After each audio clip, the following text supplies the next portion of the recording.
አንድ እንደዚህ ያለ ጳውሎስ እንደዚህ ያለ አይደል በመገለጥ ታላቅነት እንዳልታበይ ለስጋዬ ሞገስ ተሰጠኝ ተናገረ እና ይሄን ደግሞ እንዳልታበይ ነው አለ።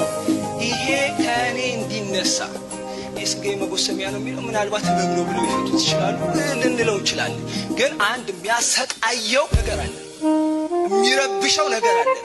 ይሄ እንዲነሳ ከእኔ መጽሐፍ ቅዱስ ሲናገር 3 ጊዜ ጌታን ለመንኩት ማለት ጉዳዩ ሲሪየስ ነው፣ አጽንኦት አለው፣ ረብሾኛል፣ አይመችም ከኔ ጋር እንዴት ለመንኩት 3 ጊዜ እንደዚህ አለኝ ይላል መጽሐፍ ቅዱስ ሲናገር ጸጋዬ ይበቃሃል ኃይል አይደል ኃይሌ በድካሜ ፍጹም ይሆናል።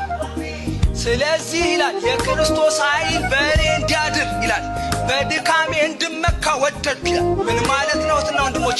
እንዲህ ነው እኮ እያለ ያለ እንዲህ ነው እያለ ማለት ሁለት ነገር አለው ነው እግዚአብሔር እያለ አንደኛ አሁን ለመንኩት አይደል እግዚአብሔር ሲከብር ሁለት ነገር ማድረግ ይችላል። አንደኛው አምጥቶ በቃ ይሄንን አሁን የጠየቀውን ነገር መልሼልሃለሁ ይሄ የሚያስጨንቀን የሚወጋን አምጣው ብሎ ከሱ ወስዶ እግዚአብሔር ከብሮ መቀጠል ይችላል። አንዳንድ ጊዜ ደግሞ ሳይወስደው አንተ ያጠፋኛል ያልከው አያጠፋህም ግን አብረህ ትኖራለህ እያለ ጸጋን ይሰጣል። ማለት በየትኛው ይበልጥ መክበር እንዳለበት በየትኛው ክብር መውሰድ እንዳለበት እሱ ያውቃል። እሱ ያውቃል የተሻለ መክበሪያውን ራሱ ያውቃል። እስቲ አሜን በሉ። ወንድሞች እኔ ካንሰር አንድ ሰው ተፈወሰ ገዳይ ካንሰር ክሪቲካል የሆነ ኬዝ ላይ ያለ ሰው ተፈወሰ አንድ ነገር ነው።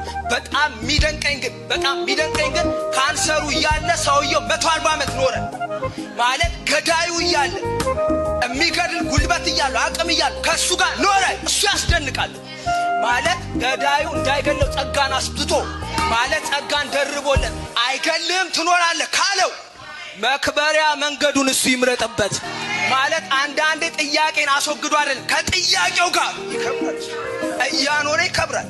አስወግድ ብቻ እኮ አይደለም እኔ ልክበር ነው ወንድሞቼ። አይገርማችሁ አንዳንድ ሁኔታ እኮ እንደዛ ነው። የሚገድል እኮ ነው ያዘ ሰውዬው ይኖራል። ይሄ እኮ ከፈውስ በላይ ነው። ይሄ ሰውዬ ሲታይ እኮ ሁሉ ጊዜ ይደነቃል። የሚገድል ይዞት አልገደለው ምንድነው ጸጋው ጸጋው ለዛ እኮ ነው በድካም ይመካሉ።